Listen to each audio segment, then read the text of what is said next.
Hello বন্ধুরা, কেমন আছো? আশা করছি সবাই খুব ভালো আছো। আমি আবারও চলে এসেছি আর একটা ছোট্ট ভিডিও নিয়ে। আশা করছি তোমাদের ভিডিওটা খুব ভালো লাগবে। এই যে দেখতে পাচ্ছ, আমি পান্তা ভাতের মতন কিছু একটা মাখছি, তাই না? আসলে এটা পান্তা ভাত ছিল না, কিন্তু আমার পান্তা ভাত খেতে প্রচণ্ড ইচ্ছা করছিল, খুব ইচ্ছা করছিল। তো এটা দুপুরের খাবার ছিল। তো আমার দুপুরবেলায় তোমার গরম ভাতটাই নিয়ে এসে ওটাই অনেকটা করে লেবুর রস চিপড়ে দিয়েছি। লেবুটা প্রচণ্ড টক ছিল। আর এখানে দেখো মুরলা মাছ ভেজে রেখে দিয়েছিল মা। আর এইগুলো হচ্ছে আলু, গোল গোল চাক করে কাটা, ওই আলুগুলো নিয়ে নিয়েছি দেখো। আর এই যে শুকনো লঙ্কা, আর পাশে দেখো পেঁয়াজ রেখে দিয়েছি। আহা হা হা হা।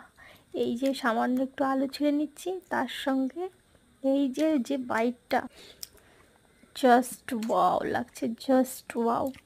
তারপরে আমি আবার একটু পেঁয়াজের কামড় দিয়ে দিচ্ছি। একদম কম্বিনেশন ইজ ভেরি গুড। এইবার আমি কি করব, ভাতের সঙ্গে একটু আলু নেব, আর তারপর কি করব, আর একটু পেঁয়াজ নিয়ে মিক্স করে খেয়ে দেখবো যে দেখি কেমন হয়। তো এই যে দেখুন, ভাতটাকে দলা পাকিয়ে নিলাম, এবার আলু নিয়ে নিয়েছি, এবার এই নিয়ে নিলাম পেঁয়াজ নিয়ে, এই যে দেখো, দেখছো, নিয়ে এবার এটাকে একসঙ্গে খেয়ে দেখবো এই বাইটটা কেমন হয় খেতে। আমার কাছে পান্তা ভাত এত ভালো লাগে, বাড়িতে বানাই না বললেই চলে, তবু খেতে ইচ্ছে করে।